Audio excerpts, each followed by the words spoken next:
Last question sir, इतनी theory तो हमने पूरी 12th में नहीं करी। कर लो, नहीं करी तो, क्योंकि थ्योरेटिकल पार्ट ज्यादा है इस बारी, ज्यादा in the sense as compare to comparative analysis की बात हो रही है।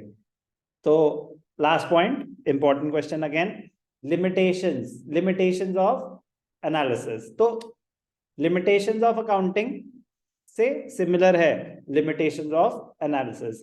हिस्टोरिकल एनालिसिस मतलब कह रहे आप तो वो इंफॉर्मेशन को एनालाइज कर रहे हो जो हो चुकी है, आप यही बता सकते हो कि अभी मेरा करंट रेशियो क्या है।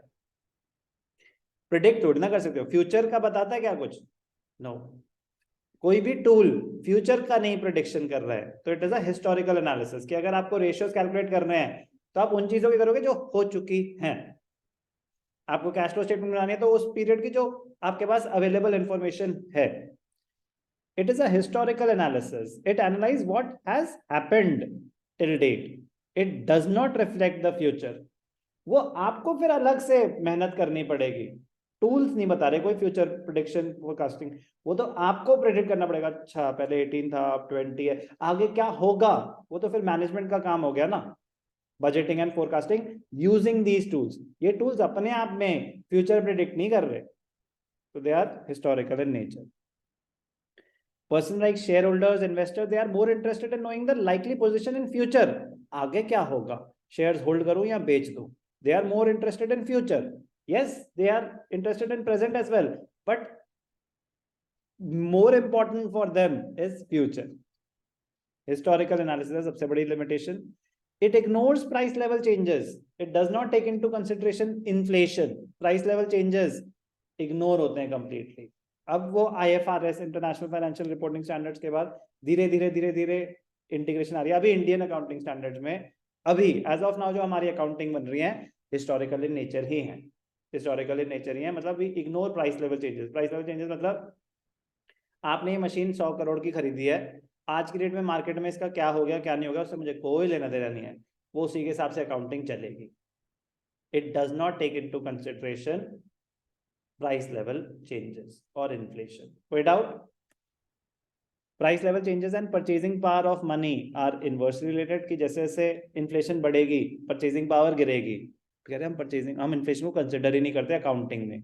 A change in price level makes analysis of financial statement of different accounting years invalid because accounting records ignore change in the value of money. Ignore करते हैं। Qualitative aspects are ignored. Money measurement principle, only those transactions are recorded in account which can be measured in terms of money. Qualitative characteristics like the quality of product, efficiency of management, they cannot be measured in terms of money, they are ignored. So it is a big shortcoming. Quantitative analysis है ये, qualitative aspects are ignored. कोई doubt? General बात है, important है। It suffers from limitations of financial statement, मतलब कह रहे जो limitations of financial statements हैं वो तो है ही हैं, ठीक है ना, वो सारी तो है ही है कि अगर फाइनेंशियल स्टेटमेंट ही आपने गलत बनाई है तो एनालिसिस तो हो गया फिर तुम्हारा। मतलब कह रहे कि अगर आपकी फाइनेंशियल स्टेटमेंट्स एक्यूरेट नहीं है तो एनालिसिस एक्यूरेट नहीं हो सकता, तो वो लिमिटेशंस तो कैरी फॉरवर्ड होती ही हैं। नॉट फ्री फ्रॉम बायस, होता है कह रहा है बिल्कुल एकदम neutral, free from personal bias कि आप अपनी पर्सनल एडवांटेज के लिए आप इनको मैनिपुलेट नहीं कर सकते।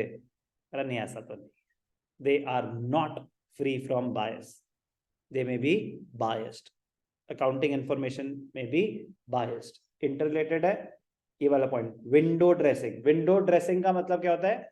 विंडो ड्रेसिंग का मतलब होता है presenting the financial statements in such a manner that they show better than the actual picture।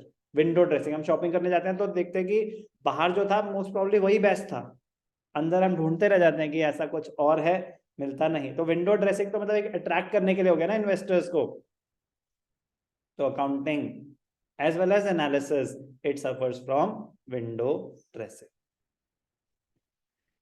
Last limitation, variation in accounting process. कहीं कहीं पे अकाउंटिंग प्रोसेस की वेरिएशंस पॉसिबल होती है, जैसे कि method of depreciation, straight line WDV, method of inventory valuation, FIFO LIFO.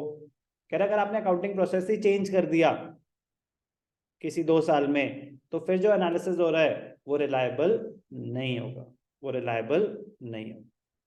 बात समझ आई? कोई भी डाउट? जनरल है बट स्टिल इंपॉर्टेंट है, लिमिटेशंस आपको याद करनी पड़ेगी। Parties just read once, users very very important. इसी के साथ चैप्टर समाप्त हुआ।